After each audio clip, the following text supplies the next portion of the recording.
और भगवान के सिर में जल डालना प्रारंभ कर दिया। एक एक करके जल डालने लगे और जल गिरते गिरते गिरते गिरते जब भगवान को थोड़ी सी शांति पड़ी, भगवान का सिर कम हुआ। भगवान ने कहा, हे देवताओं, जाओ, मैं आशीर्वचन देता हूँ, आज के बाद जो मुझ पर जल अर्पण करेगा उसका सदैव कल्याण हो जाएगा। भोले शंकर भगवान की जय हो। अभी से ही भगवान शंकर पर जलाभिषेक किया गया, जल अर्पण किया गया। लेकिन चेहरे की वस्तु से ही वो कांटा निकाला जा सकता है। तो ऐसे ही इन्होंने क्या कहा, बोले महाराज एक काम करो कि भगवान शंकर को भांग और धतूरा का पान करवाओ और उसी भांग धतूरे के द्वारा वह नशा समाप्त हो जाएगा। वह कालकूट नाम का जो विष है, उस विष का जो असर है, विषैला जो असर है, वह समाप्त हो जाएगा। तो देवताओं ने क्या किया, सबने भांग इकट्ठा की और भांग का घोटा बनाया। भांग का घोटा बना करके जब भगवान को खिलाया गया, तब भगवान को थोड़ा सा आराम मिला, थोड़ा सा आराम मिला और भगवान शंकर शांत हुए।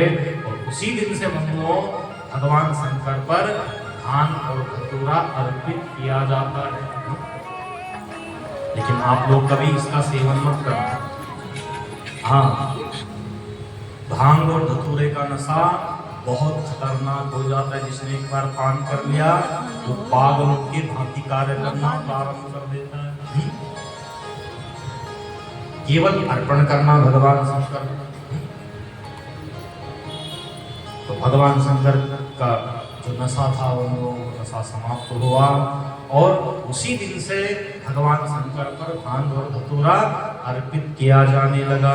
भोले शंकर भगवान की जय। इधर जब समुद्र मंथन हुआ तो समुद्र मंथन होते बंधुओं जैसे ही लक्ष्मी, कौस्तुभ पारिजातक सुरात धन्वंतरी चंद्रमा, जैसे बंधुओं लक्ष्मी निकले भगवान नारायण को दे दी गई। कौस्तुभ मणि नारायण को दे दिया।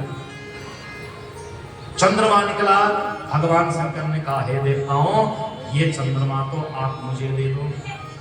क्यों दे दो? तो कहा, मैंने जब से विष का पान किया है मेरा सिर बहुत भारी होने लगा। तो थोड़ी सी ठंडक रहेगी, क्योंकि लोग तो सुबह जल चढ़ा देंगे और अगले दिन आएंगे, तब तक तो मैं ऐसा ही रहूंगा। तो चंद्रमा को उठाया और चंद्रमा को अपने सिर में भगवान ने धारण कर लिया। क्यों धारण कर लिया? कि चंद्रमा सदैव शीतलता को प्रदान किया करता है, इसलिए भगवान ने चंद्रमा को कहाँ धारण किया? अपने सिर। जब फिर भी भगवान शंकर के सिर के बंधुओं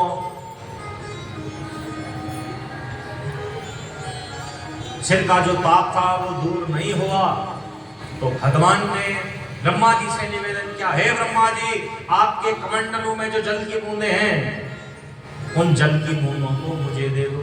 भगवान ने कहा, ये तो मैंने भगीरथ के वंश वालों के, भगीरथ के पुरखों का उद्धार करने के लिए रखा हुआ है। भगवान ने कहा, बोले भैया मैं केवल सिर में धारण करना चाहता हूँ और तत्परांत आप जैसा चाहें आप वैसा कर लीजिए। इधर भगीरथ जी महाराज ने तप किया और अपने पूर्वजों के उद्धार हेतु आज ब्रह्मा जी ने कमंडलों से उन जल की बूंदों को छोड़ा और भगवान शंकर के सिर में जटाओं में मां गंगा लिपट गई, शिव जटा। और गंगा के आने से भगवान का जो ताप संताप था वो ताप संताप शांत हो गया।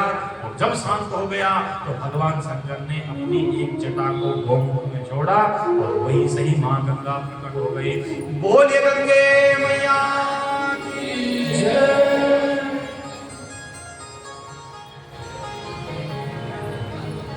वहां से मां गंगा का प्रादुर्भाव हो गया। गंग सकल मोद मंगल मोला, गंग सकल मोद मंगल मोला, ओ गंग सकल मोद मंगल मोला।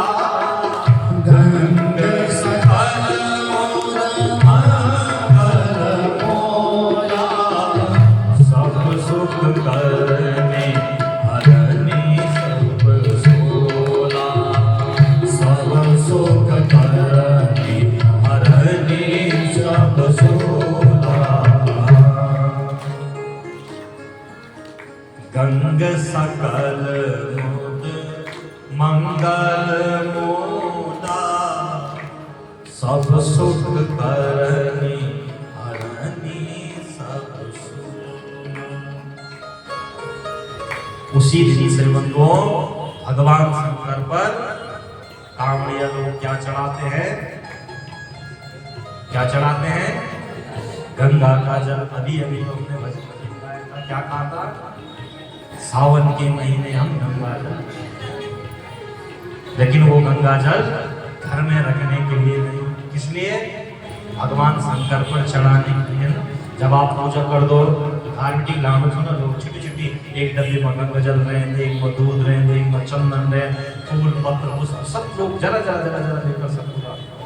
सबसे पहले क्या चढ़ाते हो? हाँ? गंगा जल चढ़ाते हो नहीं चढ़ाते हो? सबसे पहले क्या चढ़ाना चाहिए? गंगा जल। तो भगवान शंकर की जटा में आने से बंधुओं माँ गंगा भी मानो पवित्र हो गई और माँ गंगा ने भगवान के ताप संताप को मिटा दिया। और तब वो गंगा मैया गौमुख से प्रकट होकर के और प्रत्येक जनमानस का कल्याण करने लगी। गंगा का जो दर्शन करता है, गंगा का जो स्पर्श करता है, पान करता है, उसका जीवन पवित्र हो जाता है। इतनी शक्ति गंगा में है। गंगा में स्नान करने से मनुष्य मात्र अनेक ताप संतापों से मुक्त हो जाता है। लेकिन आप हम सबका काम कर्तव्य है कि गंगा की जो अविरल पवित्र धारा बह रही है, उस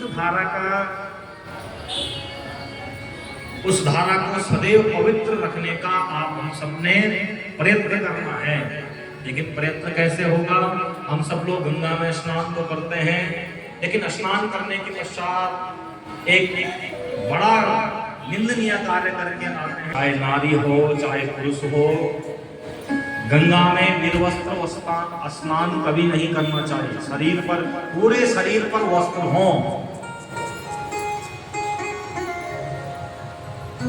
पूरे शरीर पर वस्त्र हो तब स्नान करना चाहिए। स्नान करने के पश्चात अपने वस्त्रों को बाहर दूर आकर के फिर वस्त्रों को निचोड़ना चाहिए, साबुन इत्यादि नहीं लगाना चाहिए और गंगा की जो स्वच्छता है उस स्वच्छता को बनाए रखना चाहिए। तब जाकर के गंगा नहाने का पुण्य फल मिलेगा। अब गंगा नहा करके तो आ गए, उतनी आपने डुबकी नहीं लगाई जितने वहां वस्त्र छोड़ करके आ गए, उतने वहां गंदगी उठा करके आ गए। लोग घरों का कूड़ा कचरा कई वर्षों से इकट्ठा करके और सब उठाया, कहाँ फेंक रहे हो? गंगा जी में डाल रहे। अरे गंगा जी कचरे का ढेर थोड़ी है। हाँ? अब तो गाड़ी, कचरे की गाड़ी घर घर आ रही है, उस गाड़ी में डालो कचरा घर का। गंगा को पवित्र रखिए। और अगर हम लोग गंगा को पवित्र नहीं रखेंगे तो बंधुओं हमारा जीवन पवित्र नहीं हो सकता। आप गंगा की धारा को देखना, प्रयागराज में जाकर के जिन्होंने स्नान किया हो, यहाँ के जल को देखना और प्रयागराज में देखना। यमुना का जल आज बंधुओं विकास नगर के बाद यमुना के जल की जो दशा है, दिल्ली से होते हुए जब वो जल वृंदावन इत्यादि होते हुए प्रयागराज जाता है तो बंधुओं वो स्वच्छ यमुना का जल बिल्कुल काला हो जाता है। लेकिन फिर भी उस जल की विशेषता देखिए कि इतने करोड़ लोगों ने, लगभग 65 करोड़ लोगों ने गंगा जी में प्रयागराज में जाकर के स्नान किया, लेकिन फिर भी गंगा का जो जल था, यमुना का जो जल था, प्रयागराज का जो जल था, वो जल दूषित नहीं हुआ। लोगों ने सोशल मीडिया में तरह तरह की अफवाहें उड़ाई। कई दुराचारियों ने बहुत बुरा प्रचार किया कि भैया ऐसा गंदा पानी है, वैसी व्यवस्था है, ऐसा है वैसा है। लेकिन जब उसका निरीक्षण और परीक्षण किया गया तो गंगा का जल जितना प्रतिशत पहले शुद्ध था वैसा का वैसा ही रहा। और लगभग 65 करोड़ लोगों ने वहां जाकर के स्नान किया। इतने लोग वहां रहे, उन लोगों ने खाया पिया भी होगा, वहां रहे भी होंगे, लेकिन फिर भी बंधुओं प्रयागराज की स्वच्छता इतनी बड़ी रही। ये साक्षात मेरे भोले बाबा और मां गंगा की ही कृपा है। नहीं तो 4 लोग जहां इकट्ठा हो जाए वहां बंधुओं सबसे अधिक गंदगी।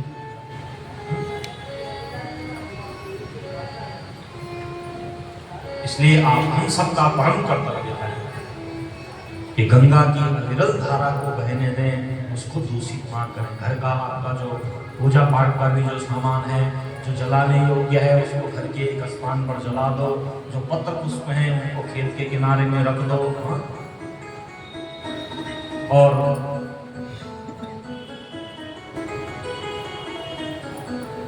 इनसे इनको गंगा के जल में प्रवाहित कर, गंगा में स्नान करने के पश्चात बाहर आके फिर वस्त्रों को निचोड़ करके और फिर गंगा जल का पान करते हुए उनको शुद्ध गंगा जल लेकर के आप लोग खाइएगा। और उसी गंगा जल से सबसे पहले क्या करें, फिर भगवान को हम भस्म अर्पण किया करते हैं, चंदन लगाया करते हैं। चंदन क्यों लगाया जाता है? मस्तिष्क पर चंदन लगाने से मस्तिष्क सदैव शीतल बना रहता है और त्रिपुंड लगाने से मन मस्तिष्क दोनों शांत हुआ करते, मन मस्तिष्क शांत हुआ करते हैं। तो भगवान को बंधुओं भस्म लगानी चाहिए। कैसी भस्म? भस्म होती है दो प्रकार, एक होती है महाभस्म और दूसरी होती है स्वल्प भस्म। महाभस्म जो लोग जिन्होंने महाकाल का दर्शन किया हो, महाकाल में आज भी भगवान को महाभस्म लगाई जाती है। जहाँ मुर्दा जलता है उसकी जो राख है वो राख भगवान को लगाई जाती है, उसको कहा जाता है महाभस्म। और दूसरी होती है स्वल्प भस्म, जैसे धूप का, औषधि का, चंदन की लकड़ी को जला करके जो भस्म बनती है, पोपले के द्वारा जो भस्म बनती है, सुगंधित द्रव्यों के द्वारा जला करके जो भस्म बनती है, उसको स्वल्प भस्म। तो इन दोनों को ही, जिसमें इसको विभूति भी कहा जाता है, लोकाग्नि जनित, वेदाग्नि जनित और शिवाग्नि जनित,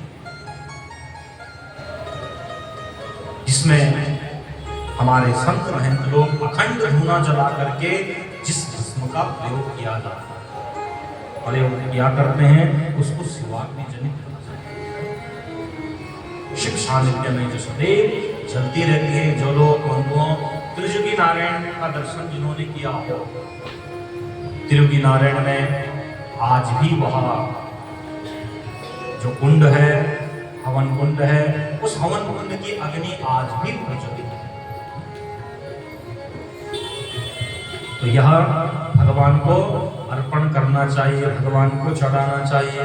तत्परांत बंधुओं जलेन पृष्णिमाप्नोति व्याधि शांतो सोदके पशु कामा तगधा च श्रिया इक्षुरसीन च। जल की धारा से वृष्टि की प्राप्ति होती है। यदि वर्षा न हो रही हो तो पहले के समय में जो वर्षा नहीं होती थी, जल के द्वारा अभिषेक करने से वृष्टि की प्राप्ति होती है, वृष्टि की प्राप्ति होती है, वर्षा की प्राप्ति होती है। तो जल भगवान पर चढ़ाने से जल की कमी नहीं हुआ करती। कुशोदक के द्वारा अभिषेक करने से व्याधि माने रोग की निवृत्ति हुआ करती है। जिनके शरीर से कोई रोग ना जा रहा हो तो कुशा को भिगो करके जल में उसके साथ में गिलोय को कूट करके दोनों का मिश्रण बना करके और फिर उस रस के द्वारा भगवान को उसका अभिषेक किया।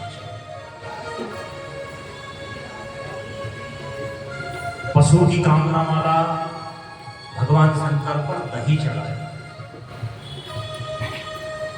और लक्ष्मी की प्राप्ति हेतु जो लोग लक्ष्मी विहीन हैं, जो लक्ष्मी की प्राप्ति करना चाहते हैं, वो गन्ने के रस से भगवान शंकर का अभिषेक किया करें। तत्परांत धनादि की प्राप्ति के लिए शहद के द्वारा भगवान का अभिषेक करना चाहिए।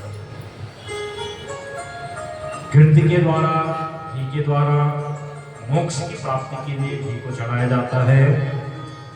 और तीर्थ जल के द्वारा और दूध के द्वारा बंधुओं संतान प्राप्ति के लिए भगवान पर गौ का शुद्ध